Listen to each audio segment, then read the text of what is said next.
Hello.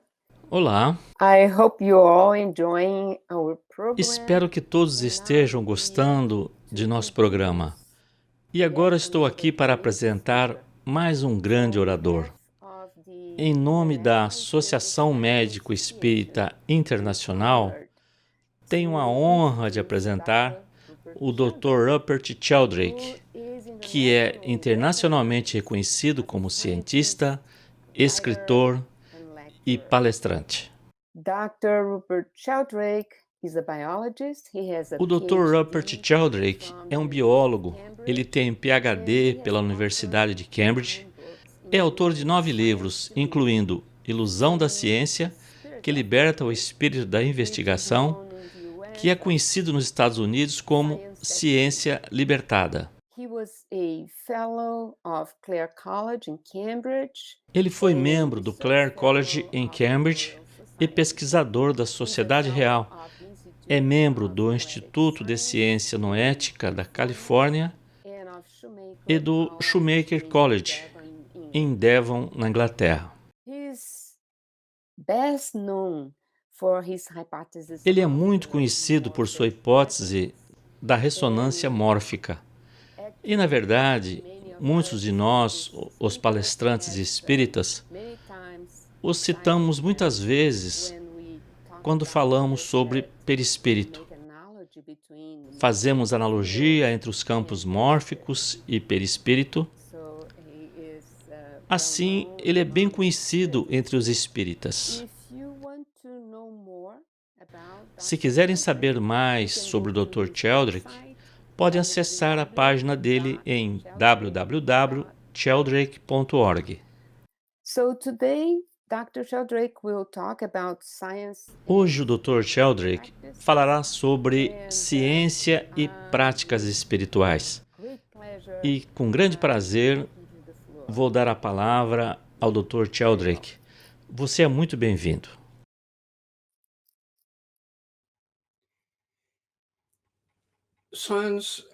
A ciência tem sido tradicionalmente considerada oposta à espiritualidade e à religião. E, na verdade, para os cientistas que têm transformado a ciência em um sistema de crenças, uma espécie de religião substituta, a religião do cientificismo existe uma oposição implacável a tudo que é espiritual e religioso. No entanto, aquela ideologia, aquele sistema de crença materialista deprimente, no qual ainda alguns grupos de cientistas acreditam, muitos não acreditam verdadeiramente. Fingem acreditar quando estão no trabalho, mas não é mais algo que todos os cientistas acreditam, se é que algum dia acreditaram. Aqueles com uma visão mais aberta têm a ideia de que a ciência pode iluminar as práticas espirituais e religiosas. E, de fato, nos últimos 20 ou 30 anos, tem havido muitos estudos da ciência e estudos científicos sobre o efeito das práticas religiosas e espirituais. Tem havido, literalmente, milhares de artigos em periódicos científicos. Em 2001, um enorme livro resumindo milhares de artigos foi publicado com o título Manual de Religião e Saúde. E a segunda edição saiu em 2012. Aqui está, o Manual de Religião e Saúde. Você pode ver que é muito grosso, pesa muito e custa muito. É uma espécie de volume acadêmico e o que faz é resumir mais de milhares de artigos sobre os efeitos das práticas religiosas e espirituais na saúde. Basicamente, os resultados de muitos estudos em muitos países, publicados em muitas revistas respeitadas, mostram que as práticas espirituais e religiosas têm efeitos benéficos na saúde das pessoas. Pessoas que têm essas práticas são mais felizes, mais saudáveis e vivem mais do que aquelas que não têm. Isso deve significar que o oposto é verdadeiro. Pessoas que não têm práticas espirituais e religiosas são mais infelizes, menos saudáveis e vivem menos do que aquelas que têm. É por isso que acho que o ateísmo militante deveria vir com um alerta de saúde. Portanto, há muitos benefícios e, claro, muitas práticas espirituais diferentes. E como também sou um cientista e um investigador espiritual, eu mesmo, com uma série de práticas espirituais, em meus 2 livros mais recentes, juntei esses 2 lados de minha própria vida. E, na verdade, por meio desses estudos científicos, muitos cientistas estão agora juntando essas áreas. Publiquei 2 livros sobre esses assuntos. O primeiro se chama Ciência e Práticas Espirituais e abrange 7 práticas espirituais diferentes que foram investigadas cientificamente. Discuto as práticas, os estudos científicos delas e também sugiro, no final de cada capítulo, 2 maneiras simples pelas quais as pessoas podem tentar essas práticas por si mesmas. A sequência desse livro, o segundo livro que apareceu recentemente, em inglês chama-se Maneiras de Ir Além e Por que Funcionam. E nele trato de mais 7 práticas espirituais. Não tento cobrir todas as práticas espirituais concebíveis, mas apenas uma variedade ampla, o suficiente para mostrar quantas práticas existem e também o que os estudos científicos mostram. Não tenho tempo para discutir todas elas nesta palestra, mas o que farei é começar falando sobre gratidão. A gratidão é fundamental em todas as religiões. Todas elas envolvem orações, hinos, salmos, formas de agradecimento. Todas elas nos encorajam a sermos gratos e, na verdade, é claro, o comportamento humano civilizado normal nos encoraja a sermos gratos. Vocês sabem, as crianças são ensinadas a dizer obrigado quando recebem algo, porque é apenas educado reconhecer algo que recebeu. No ramo da psicologia chamado psicologia positiva, que estuda o que faz as pessoas felizes, ao contrário de grande parte da psicologia que estuda o que torna as pessoas infelizes, esses estudos sobre o que as deixava felizes mostraram que pessoas felizes geralmente são pessoas gratas. Pessoas que são gratas, que têm uma atitude de gratidão, são mais felizes e também mais populares. Isso talvez não seja muito surpreendente. O oposto de ser grato é dar as coisas como certas ou sentir-se no direito. E as pessoas que são assim frequentemente reclamam muito mais. Não é surpreendente que as pessoas que são ingratas, que não dizem obrigado, que sente que tem direito a tudo, é quem reclama muito, é menos popular e menos feliz que a pessoa grata. Agora, quando essas pesquisas mostraram que era esse o caso, pessoas felizes eram pessoas gratas. Os críticos da pesquisa disseram, bem, é claro que essas pessoas felizes são gratas porque estão felizes.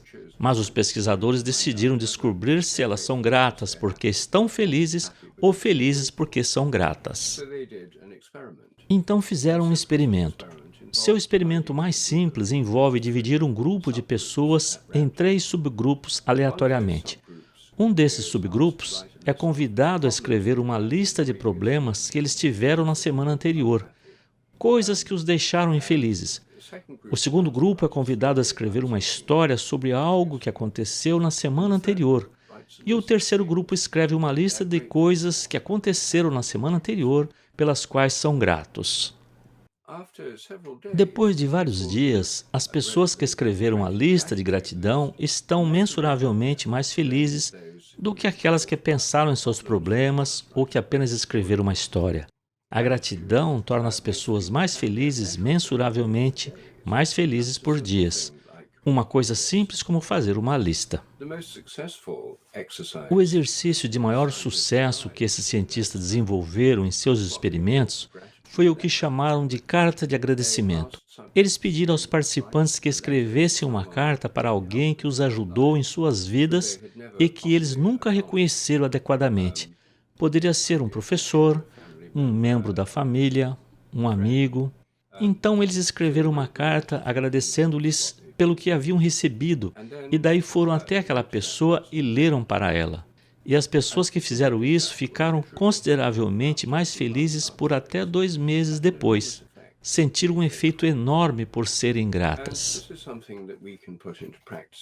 E isso é algo que podemos colocar em prática em nossas vidas diárias. Quer dizer, muitas pessoas já fazem isso. Eu mesmo rezo à noite e antes de começar minhas orações, agradeço por todas as coisas boas que aconteceram naquele dia e faço uma espécie de lista de coisas pelas quais sou grato.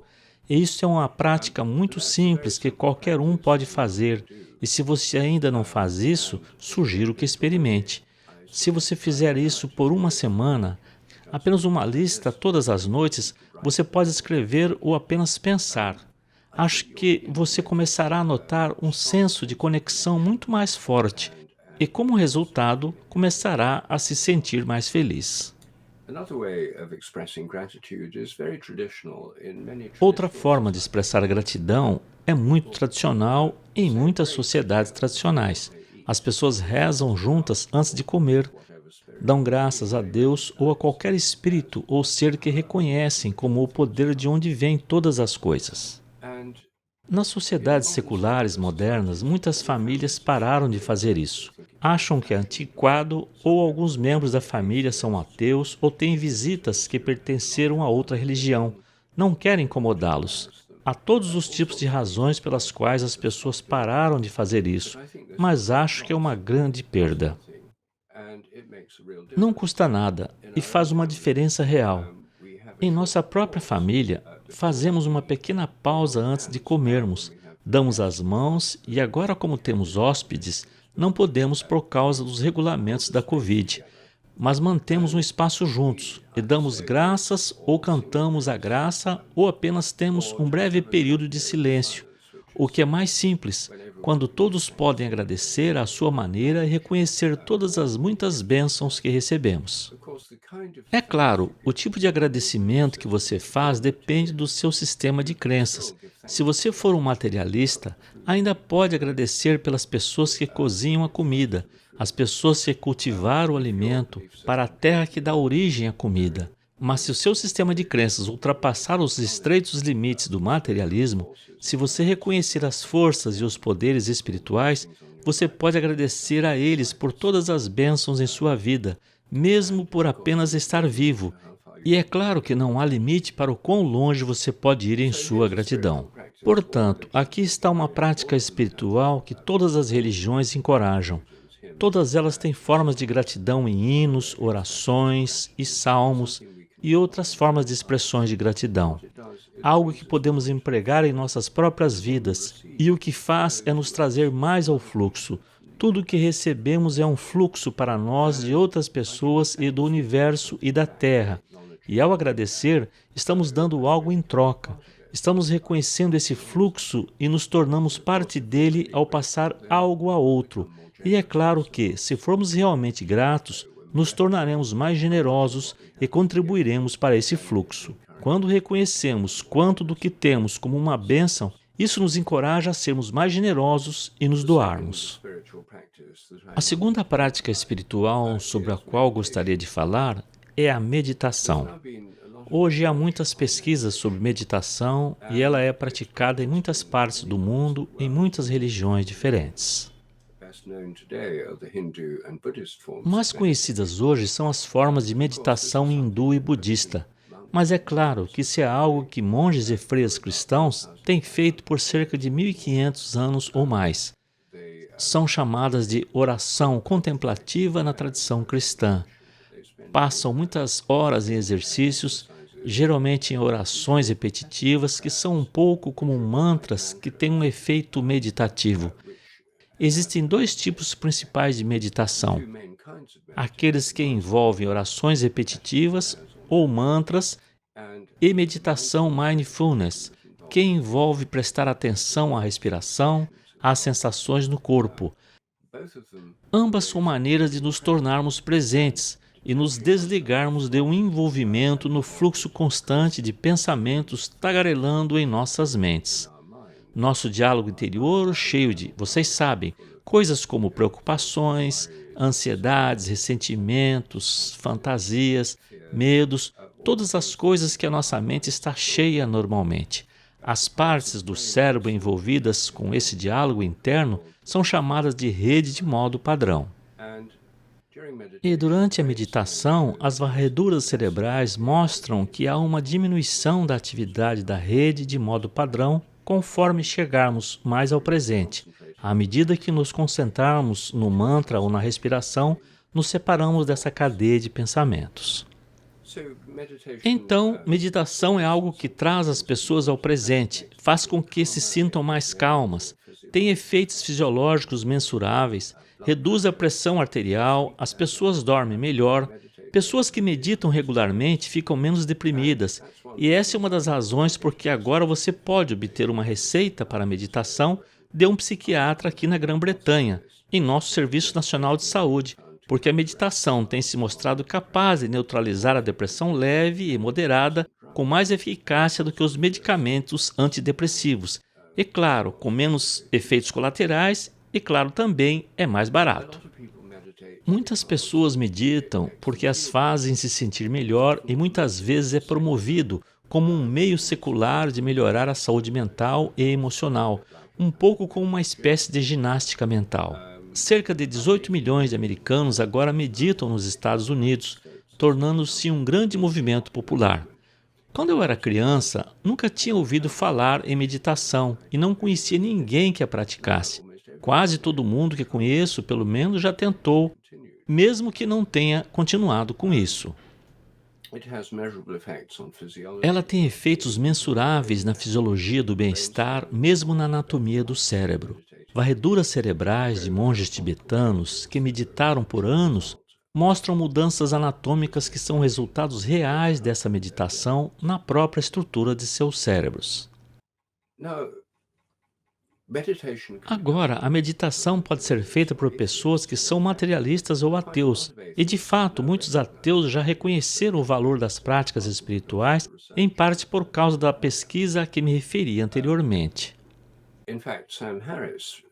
Na verdade, Sam Harris, um dos chamados novos ateus nos Estados Unidos, está atualmente dando cursos de meditação online. Agora, os ateus são geralmente materialistas e têm uma visão de mundo de que a realidade consiste apenas de matéria. Por isso são chamados de materialistas, e que a matéria é inconsciente e sem propósito. O universo inteiro nada mais é do que matéria inconsciente sem propósito. Não há Deus, não há espíritos, não há anjos, não há espíritos dos mortos, não há santos. Tudo isso, na melhor das hipóteses, nada mais é do que a imaginação nas mentes humanas e, portanto, dentro do cérebro humano. Esta é uma visão de mundo muito deprimente. É claro que não é surpreendente que a doença mental mais predominante nas sociedades seculares seja a depressão. Mas quando as pessoas meditam, muitas vezes têm a sensação de que a sua consciência é parte de algo maior do que elas. Uma indicação ou, às vezes, uma experiência mística completa. Experiências místicas acontecem quando sentimos que a nossa mente é parte de uma presença ou consciência maior ou parte de uma fonte maior de amor ou significado. Existem muitas maneiras de expressar isso. Essas experiências vêm, em parte, por meio de práticas espirituais. Às vezes elas ocorrem espontaneamente. Às vezes as pessoas as têm apenas caminhando ao ar livre, na natureza, quando fazem amor. Às vezes as pessoas as têm como resultado de experiências de quase morte. Elas sofrem um acidente ou um ataque cardíaco, quase morrem. Normalmente elas se sentem flutuando fora do seu corpo, em seguida passando por uma espécie de túnel para um plano de luz, amor e alegria. E muitas vezes encontram entes queridos lá, às vezes parentes falecidos, às vezes anjos, às vezes Cristo ou seres luminosos. Mas então é claro que elas têm que voltar. Elas geralmente não querem sair de lá, mas é apenas uma experiência de quase morte. Então elas têm que voltar quando passaram por essa experiência. E agora, graças à medicina moderna, milhões de pessoas, muito mais pessoas, quase morrem e são ressuscitadas. Antes elas costumavam morrer. Quando as pessoas passam por essas experiências, geralmente dizem que o medo da morte foi reduzido, Elas se tornaram muito mais espirituais. As pessoas ao seu redor dizem que seu comportamento melhorou. Elas são mais atenciosas com as outras pessoas. É uma experiência transformadora, embora a experiência real possa durar objetivamente apenas alguns minutos. Portanto, as experiências místicas são bastante comuns e quando as pessoas as têm, sentem que são parte de algo maior do que elas.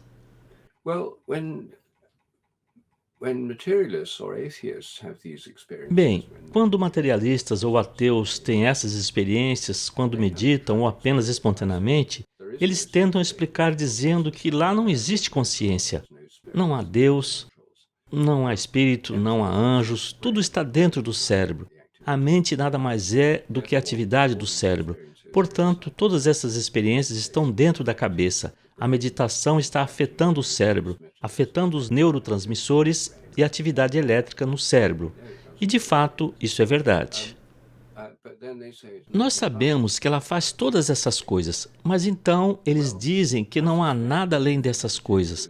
Bem, eu suspeito que se os meditadores continuarem meditando, eles podem mudar sua visão de mundo, porque basicamente o que eles estão sendo solicitados a fazer pela visão do mundo materialista é negar sua experiência mais imediata de uma conexão com uma consciência maior em favor de uma teoria. Uma teoria que é notoriamente ruim em explicar a consciência e, na verdade, a nega. Então, tentam explicar o fato de que os humanos são conscientes. Nossa própria consciência é um embaraço para o materialismo. E é por isso que a existência da consciência humana é chamada de problema difícil na filosofia da mente, amplamente dominada pelos materialistas. É muito difícil para eles explicarem a consciência, mas tentam explicar de qualquer forma.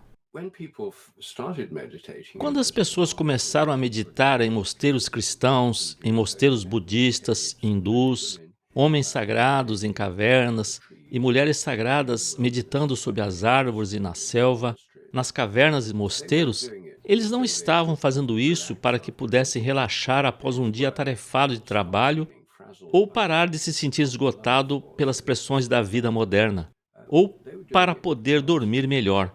Eles estavam fazendo isso porque queriam entrar em contato com a própria base da consciência que podemos experimentar em uma experiência mística por meio da meditação.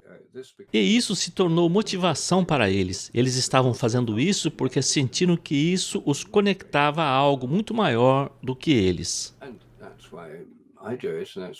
E é por isso que eu faço isso, e é por isso que muitas pessoas o fazem. E eu suspeito que os materialistas e ateus que meditam, se persistirem por tempo suficiente, provavelmente pensarão: bem, por que não confiar em minha própria experiência ao invés de apenas colocar toda a minha fé em uma teoria que eu aceito pela autoridade? E, de fato, muitas vezes as pessoas a aceitam na fé cega. A fé na ciência é exatamente o que muitos ateus afirmam que a fé na religião é. Eles dizem que é uma fé cega baseada na autoridade, e as pessoas simplesmente acreditam no que dizem. Bem, a maioria das pessoas nunca fez ciência, e a maioria das pessoas que acreditam na ciência e na verdade não tem nada a ver com isso. Tem que aceitar tudo com base na fé dos sumos sacerdotes do mundo científico, e apenas acreditar no que eles dizem porque não podem examinar criticamente. Em minha própria experiência, as pessoas que são religiosas hoje são muito menos dogmáticas do que as que acreditam no cientificismo, a religião da ciência. Bem, a meditação é uma forma de entrar em uma espécie de estado sensorial, de conexão espiritual, e isso não acontece o tempo todo. Em grande parte da meditação, ainda há uma mente tagarelando. Ela pode se tornar menos intrusiva, podemos nos tornar menos apegados a ela, mas certamente não menos do começo ao fim da meditação. Mas, em meu livro Maneiras de Ir Além, discuto algumas práticas espirituais que a maioria das pessoas não pensa como práticas espirituais. Por exemplo, esportes. A maioria das pessoas pensa nos esportes como uma atividade altamente secular. Mas acho que no mundo moderno, os esportes se tornaram para muitas pessoas a forma mais importante de alcançar estados alterados de consciência. O objetivo de muitas práticas espirituais é chegar ao presente. Para que você esteja completamente presente, você só pode ter uma experiência espiritual se estiver no presente. As experiências espirituais são de uma presença espiritual e você tem que estar no presente para isso. Portanto, a meditação e outras práticas espirituais são maneiras de fazer isso. Mas os esportes também são uma maneira de fazer isso. Se você está esquiando ladeira abaixo, a 80 km por hora, você deve prestar atenção total, porque se errar, poderá cair de um penhasco e morrer. Se você está escalando uma montanha e está no meio de uma rocha, precisa se concentrar totalmente onde colocar em seguida os dedos e os pés. Você não pode se preocupar se pagou as contas ou com algumas observações irritantes que alguém fez para você e realmente te aborreceu. Você tem que estar presente, totalmente presente. E se você está no meio de um jogo de futebol e é uma multidão torcendo e alguém passa a bola para você e você tem que saber onde pode colocá-la no gol, você só pode fazer isso estando completamente presente. Então, eu acho que esportes, incluindo jogos de equipe e coisas que não são jogos de equipe, como esqui e montanhismo, são todos exercícios de habilidade física trazendo você para o presente. Nas artes marciais orientais e no Zen budismo, a importância dessas habilidades físicas como práticas espirituais foi reconhecida há muito tempo. As artes marciais não são apenas para desenvolver músculos e ficar mais fortes. Trata-se de aprender sobre o fluxo de energia através do próprio corpo e dos oponentes e estar completamente presente. Um famoso livro chamado Zen, a Arte do Tiro com Arco, foi um dos primeiros livros a apresentar ao Ocidente essa forma oriental de pensar sobre os esportes como práticas espirituais. Portanto, acho que uma das maneiras pelas quais podemos realmente desmistificar o plano espiritual é reconhecer que, na verdade, para muitas pessoas, mesmo aquelas que dizem não terem nenhuma crença religiosa, os esportes estão cumprindo uma função espiritual importante. Agora, então, eu gostaria de falar um pouco sobre cantar e entoar cântico. O canto e o cântico estão presentes em todas as tradições religiosas. Há cânticos maravilhosos em mosteiros católicos e ortodoxos, existem hinos, salmos, aquela música gospel maravilhosa das igrejas afro-americanas. Há cânticos dentro do Islã, os sufis têm cânticos e cantos sagrados. Os hindus têm muitos cânticos e canções como bhajans. Encontramos canto e cânticos em todas as tradições religiosas, incluindo sociedades xamânicas e sociedades tribais. É parte integrante da vida deles. E acho que é assim por vários motivos. Em primeiro lugar, os teóricos da evolução moderna agora acreditam que o canto veio primeiro na evolução humana. Antes da fala, antes da linguagem, as pessoas cantavam juntas. E se as pessoas cantam juntas, isso une o grupo como um só. Temos que respirar juntos para cantar juntos. Literalmente ressoamos juntos, e isso cria uma espécie de sentimento de grupo de todo o grupo ao fazer isso. E vocês sabem, nas sociedades tradicionais, praticamente todo mundo canta em grupos. Nas sociedades seculares modernas, especialmente entre ateus e outros que pararam de ir à igreja ou à sinagoga, mesquita ou qualquer outro lugar, deixaram suas práticas espirituais e religiosas tradicionais e não cantam embora estejam rodeados por músicos no rádio e nos computadores, etc. Provavelmente é a primeira vez na história que um grande número de pessoas nunca canta. E agora há muitos estudos mostrando que cantar e entoar cânticos tem efeitos extremamente benéficos nas pessoas, tanto para a saúde quanto para o relaxamento, efeitos fisiológicos e vínculo com outras pessoas. Minha esposa Jill Percy ensina canto e cânticos para grupos de pessoas e ela faz isso há mais de 30 anos. E eu tenho visto mais e mais como os grupos de pessoas, alguns dos quais pensam que não conseguem cantar, passam um fim de semana juntos cantando e entoando cânticos. E eles acabam, a maioria deles, aparecendo com olhos brilhantes e vivazes e, obviamente, felizes, estão radiantes depois de fazerem isso e se sentem muito mais ligados e conectados. Portanto, esta é uma outra prática espiritual que pode ter efeitos poderosos e é parte de muitos rituais, de muitas tradições dentro e fora das religiões. Aqui na Grã-Bretanha tem havido um grande movimento para coros comunitários. Muitas pessoas não vão à igreja. A religião agora é uma atividade minoritária. A maioria das pessoas na população diz não ter religião. É uma sociedade muito secular. Mas mesmo assim, muitas pessoas participam de coros comunitários simplesmente porque acham que isso é muito útil e benéfico. Um tipo particular de canto, mantras e orações tradicionais tem um poder adicional que eu acho que ocorre por meio do que chamo de ressonância mórfica. Acho que a ressonância mórfica também desempenha um papel muito importante nas práticas espirituais que envolvem rituais.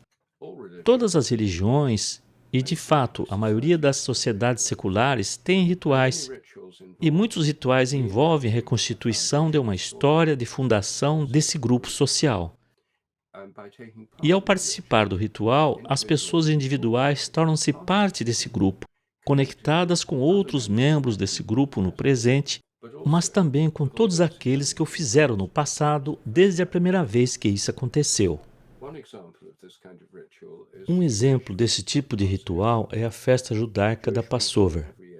O povo judeu se reúne todos os anos com membros de sua família e outros grupos e reencenam a ceia da Passover, a última refeição que o povo judeu teve no Egito enquanto eram escravos antes de serem libertados, e continuarem sua jornada épica de 40 anos através do deserto para a Terra Prometida.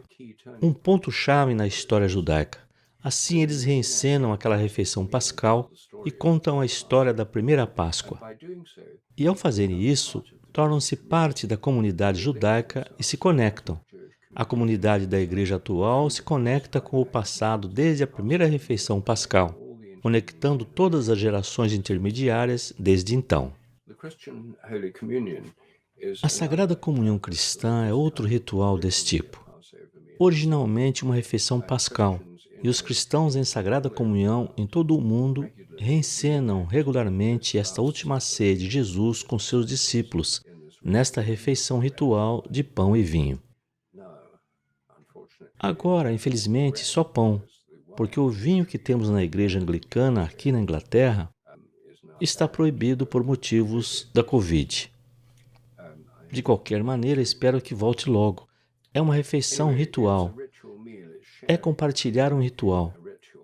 E o Jantar de Ação de Graças americano nos Estados Unidos, que é uma reconstituição do Jantar de Ação de Graças original dos primeiros colonos da América do Norte, vindos da Inglaterra.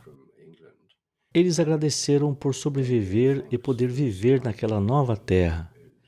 E, todos os anos, este Jantar de Ação de Graças é reencenado. É provavelmente o ritual nacional mais importante nos Estados Unidos e, significativamente, trata-se de agradecer, por isso pode ser marcado na caixa de gratidão também. O que está acontecendo nesses rituais? Acho que, na verdade, nesses rituais que são conservadores na forma, eles reencenam as mesmas histórias, usam as mesmas palavras, cantos, comidas, cheiros, o mesmo tipo de incenso, se usarem incenso. Eles são muito conservadores, porque essas pessoas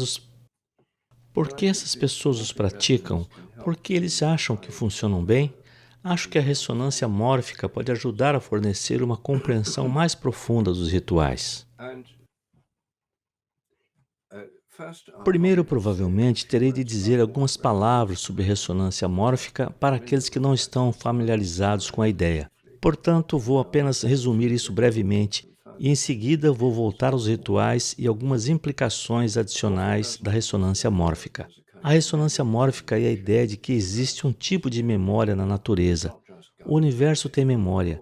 Não é apenas governado por leis eternas, um pressuposto padrão dentro da ciência, uma crença.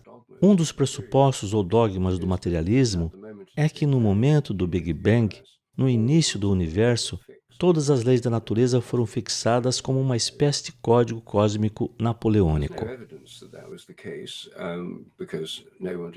Não há evidências de que foi esse o caso, porque ninguém estava por perto, nenhum cientista estava por perto vestindo seu jaleco branco com seus instrumentos de medição no momento do Big Bang, quando o universo era menor que o tamanho da cabeça de um alfinete e bilhões de graus centígrados. Portanto, isso é simplesmente uma suposição e é aceito pela maioria dos cientistas. Mas a ressonância mórfica leva a uma abordagem bem diferente. Disse que as regularidades da natureza são mais como hábitos do que leis, e hábitos podem evoluir, e, portanto, há uma evolução dos hábitos da natureza, bem como da própria natureza, em vez de se pensar toda a natureza evoluindo sob o aspecto de leis fixas. Esta teoria da ressonância mórfica também afirma que cada espécie possui uma espécie de memória coletiva. A memória coletiva humana foi chamada por Jung, o psicólogo do inconsciente coletivo. Mas acho que todas as memórias ou todas as espécies têm um inconsciente coletivo.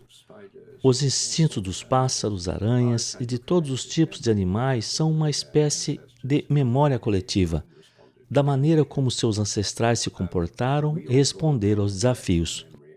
Todos nós recorremos à memória coletiva e, por sua vez, contribuímos para ela. A ressonância mórfica funciona com base na similaridade. Quanto mais semelhante for o padrão da atividade ressonante dentro de um sistema auto-organizado, como uma planta, um animal, uma molécula, um cristal, uma galáxia, um sistema solar, uma estrela, um planeta, quanto mais semelhante o padrão de atividade do sistema auto-organizador for para um anterior, então maior a ressonância, maior a memória, mais forte a memória. Todos os membros da espécie são bastante semelhantes entre si, por isso você os reconhece como membros de uma espécie para que todos contribuam para a memória coletiva. Os membros da família são mais parecidos do que qualquer outra pessoa, por isso têm uma contribuição maior. Ancestrais e membros da família têm uma contribuição maior para a memória coletiva da família ou do indivíduo dentro da família do que outros, e a semelhança é a chave aqui. Acho que essa memória comum, o que você e eu lembramos, como nos lembramos, do que fizemos ontem, ou onde passamos as férias, ou como nos lembramos das palavras em inglês ou português, ou espanhol, ou francês, ou qualquer outra língua que falamos, todos esses tipos de memória e memórias de habilidades como andar de bicicleta, escrever, caligrafia, todos esses tipos de memórias, acho que são reforçados pela memória coletiva. Mas acho que nossas memórias individuais também dependem da ressonância. Se você pensar que é mais semelhante a mim no passado, a resposta sou eu. Sou mais parecido comigo, e você é mais parecido com você no passado do que com qualquer outra pessoa. Isso significa que a ressonância mais específica do passado que atua sobre nós vem de nós mesmos, e acho que é assim que a memória normal funciona. Acho que nossos cérebros são mais como receptores de TV, sintonizados em nossas memórias do que como gravadores de vídeo que as armazenam como traços físicos no cérebro. A teoria materialista oficial é que as memórias são armazenadas como traços materiais no cérebro, mas essa teoria não teve muito sucesso. As tentativas de encontrar vestígios de memórias falharam repetidamente, como mostro na discussão em meu livro Ilusão da Ciência, que é chamado nos Estados Unidos de Ciência Libertada, e tem diferentes títulos em português, francês e espanhol.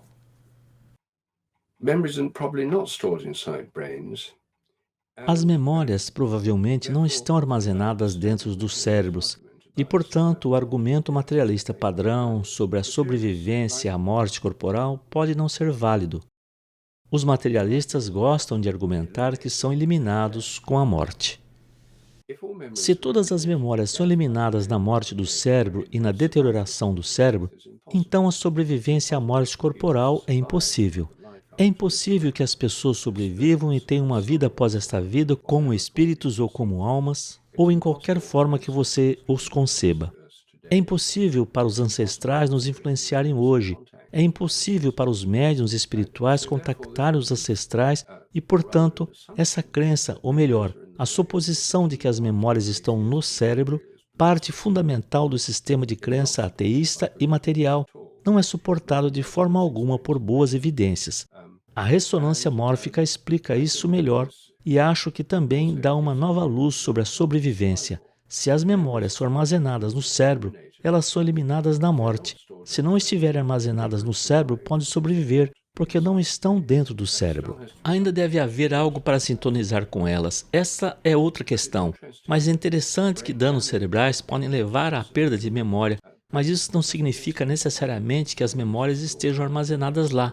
Pode simplesmente significar que os cérebros danificados são incapazes de recuperar as memórias, como se eu tivesse danificado seu aparelho de TV e você não pudesse receber um de seus canais de bate-papo familiares. Isso não provaria que todas as pessoas e as músicas que você vê naquele canal estão armazenadas dentro da parte do conjunto que danifiquei. Isso simplesmente mostraria que essa parte está relacionada com a recepção ou sintonia das transmissões. Então eu acho que a evidência de sobrevivência à morte corporal é uma questão em aberto. Cientificamente não está encerrado pela suposição de que as memórias estão no cérebro, porque isso é apenas uma suposição. Agora, voltando às práticas espirituais e rituais, o que acontece nos rituais é que as pessoas reencenam o ritual da forma mais semelhante possível, da maneira como ele foi feito antes. O mesmo tipo de cânticos, o mesmo tipo de música, o mesmo tipo de gestos e assim por diante. Eu penso que os rituais estão fazendo é deliberadamente fazer as coisas da forma mais semelhante possível, porque isso cria ressonância mórfica. Se você participa de um serviço de comunhão sagrada, ou de um serviço tradicional de casamento, ou qualquer outro tipo de ritual, você entra em ressonância com aqueles que participaram de rituais semelhantes no passado. Você está ressoando através do tempo, há uma presença do passado, os ancestrais e os predecessores tornam-se presentes através desse ritual, e você, por sua vez, se tornará presente para as pessoas fazendo isso depois de muito tempo de você ter morrido. Você contribuirá para esse grupo de pessoas que compõem o campo mórfico desse ritual que passa por ressonância mórfica e atinge quem dele agora participa. Então, acho que a ressonância mórfica pode ajudar a iluminar rituais. E rituais, no final, são sobre conexão. Práticas espirituais são sobre conexão, conectando-nos uns com os outros e com formas maiores de consciência. Em um ritual, ao invocar deuses e espíritos, você está realizando um ritual que foi feito muitas vezes antes. Você está se conectando com aqueles que o fizeram antes. Você se conecta com seus ancestrais e predecessores. Na tradição cristã, é chamada de comunhão dos santos. Você se torna parte do que o livro de orações em inglês chama de companhia abençoada de todas as pessoas fiéis. Você está ligado a todos aqueles que partiram antes de você estar conectado. Portanto, esse é outro tipo de prática espiritual. Agora, eu acho que os ancestrais e aqueles que nos precederam desempenham um papel particularmente importante na saúde e na cura. E eu sei que esse é um dos tópicos em que muitas pessoas que estão ouvindo esta palestra estão interessadas. E eu não sou de forma alguma um especialista em cura espírita. Portanto, não posso falar especificamente sobre suas preocupações ou interesses particulares. No entanto, penso que os princípios gerais da ressonância mórfica significam que os hábitos construídos no passado por nossos ancestrais e pelas famílias das gerações passadas de nossas famílias têm uma influência sobre nós no presente por meio da ressonância mórfica, pelo hábito, e esses efeitos podem ser muito grandes. Tenho visto isso na prática, principalmente por meio do trabalho da terapia familiar de constelação sistêmica. Minha esposa Jill Pearce faz isso há muitos anos. Ela é terapeuta e monta constelações e já vi muitas delas em ação. e devo dizer que os achei extremamente impressionantes. Também estive em alguns liderados por outros consteladores familiares, como Bert Hellinger e Sophie Hellinger, e pessoas em outros aspectos do trabalho de constelações familiares. Eu penso que o que está acontecendo lá é que o ambiente de toda a família é uma espécie de campo.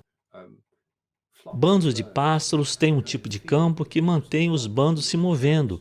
Pássaros se movendo no bando enquanto voam sem esbarrar uns nos outros, eles interconectados por meio de conexões invisíveis. Os cardumes de peixes, o mesmo. As matilhas de lobo têm um campo conectando o membro da matilha. Então, quando alguns saem para caçar, para trazer comida para os jovens que estão na toca, eles ainda permanecem interconectados através desse campo. E de fato, acho que essas conexões de campo são a base do que costumamos chamar de telepatia, que acontece entre membros intimamente ligados de grupos sociais, incluindo às vezes animais que se tornam parte de nosso grupo social, como cães que se tornam parte de nossa família.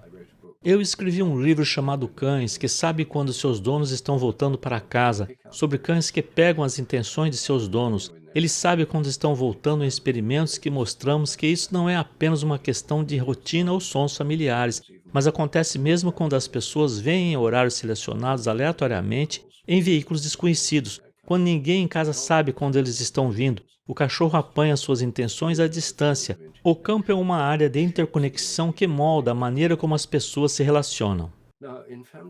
Agora, em constelações familiares, muitas vezes acontece que um membro de uma família na geração atual se comporta estranhamente. Às vezes se exclui, às vezes são suicidas, às vezes tem um comportamento muito disfuncional.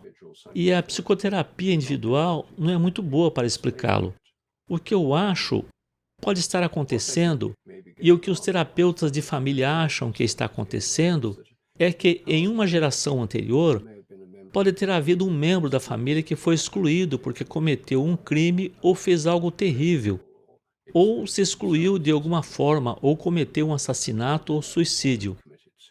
Alguém que é excluído, essa pessoa ainda faz parte do campo da família.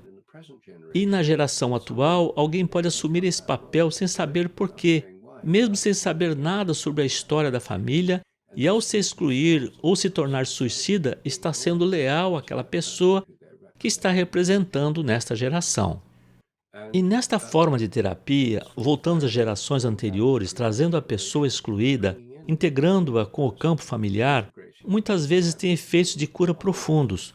Um tipo um tanto misterioso nas pessoas da geração atual, mesmo nas pessoas que não estão presentes na sessão, que você conhece remotamente, tios, tias, primos, irmãos, pais separados, outros que nem sabiam que alguém estava indo para uma terapia de constelação familiar, às vezes ligam ou dizem que de repente se sente diferente ou que mudou ou eles sentem a mudança no campo.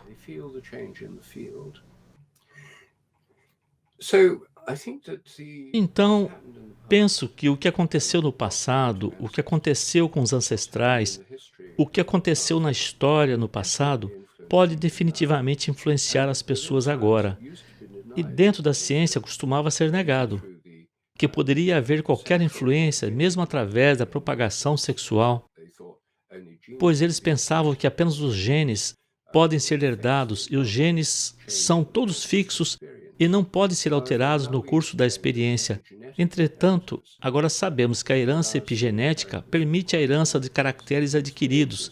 Experiências de gerações anteriores podem ser transmitidas epigeneticamente, através do espermatozoide e dos óvulos, e acho que também por ressonância mórfica. Então, acho que há duas coisas pelas quais eles podem ser transmitidos. Há as modificações químicas epigenéticas dos genes, há o efeito da ressonância mórfica das gerações anteriores.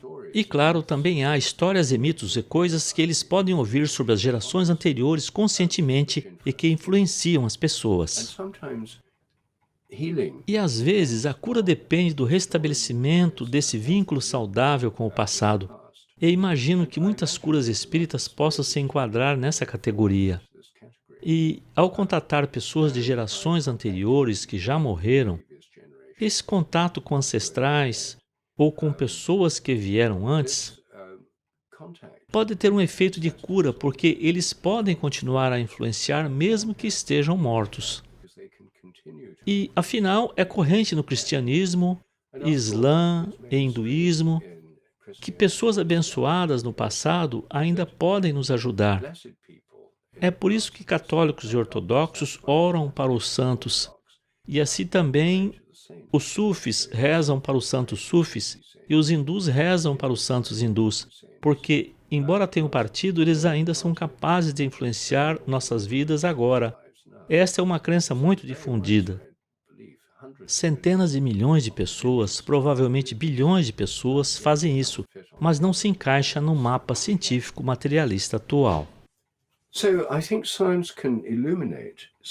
Então, eu penso que a ciência pode iluminar as práticas espirituais e pode nos ajudar a entender o que está acontecendo.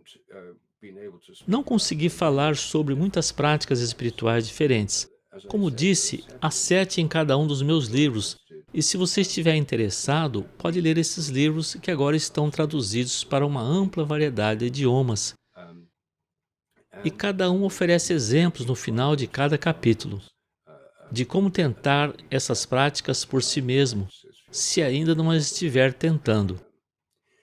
Mas espero que isso ajude a entender a grande questão que todos nós precisamos entender mais sobre como a cura funciona. A medicina mecanicista acredita que não somos nada além de máquinas físico-químicas. Portanto, a física e a química são as únicas formas de medicina consideradas válidas. Curas físicas por meio de cirurgia ou possivelmente fisioterapia e curas químicas por meio de drogas, bem, isso pode funcionar. Eu mesmo me beneficiei deles.